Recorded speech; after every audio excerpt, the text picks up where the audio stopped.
ایک سفر میں عالم دین کی ایک تعلیم یافتہ مسلمان سے ملاقات ہوئی۔ وہ اپنی اہلیہ کے ساتھ رہ رہے تھے۔ ان کا مکان کافی بڑا تھا، لیکن اس میں وہ دو کے سوا کوئی اور فرد موجود نہ تھا۔ بظاہر سجے ہوئے مکان کے اندر دو بالکل سادہ انسان رہ رہے تھے۔ گفتگو کے دوران معلوم ہوا کہ ان کے یہاں ایک بیٹی اور ایک بیٹا پیدا ہوا۔ دونوں کو انہوں نے اچھی تعلیم دلائی، مگر تعلیم کی تکمیل کے بعد دونوں باہر چلے گئے۔ اب دونوں باہر کے ایک ملک میں رہ رہے ہیں اور غالباً وہاں کے شہری بن گئے ہیں۔ میں نے خاتون سے پوچھا، کیا آپ کو بچوں کی یاد آتی ہے؟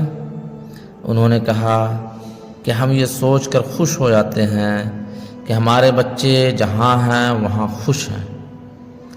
اس طرح کے بہت سے جوڑے ہیں، انہوں نے بڑے شوق کے ساتھ اپنے بچوں کو اعلیٰ تعلیم دلائی، لیکن جب بچے تعلیم یافتہ ہو گئے تو وہ باہر چلے گئے۔ اب یہ لوگ اپنے شاندار گھروں میں بے شان زندگی گزار رہے ہیں۔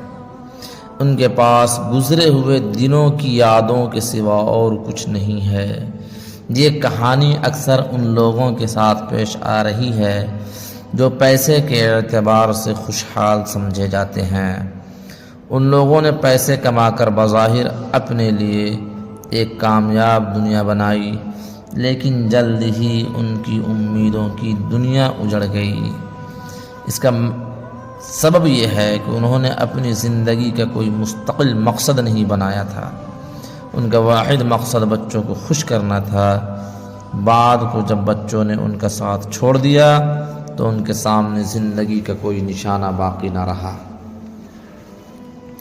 مقصد وہ ہے جس کا تعلق انسان کی اپنی ذات سے ہو، کسی کے رہنے یا نہ رہنے سے اس میں فرق نہ آتا ہو۔ ایک عورت اور ایک مرد نکاح کے رشتے میں بندھ کر اس قابل بنتے ہیں کہ وہ خود اپنی ایک دنیا تعمیر کریں، مگر غیر حقیقی محبت کے نتیجے میں وہ اپنے بچوں کو اپنی امیدوں کا مرکز بنا لیتے ہیں۔ بچوں کی تعلیم و تربیت والدین یعنی ماں باپ کی ذمہ داری ہے، نہ کہ ان کی زندگی کا مقصد۔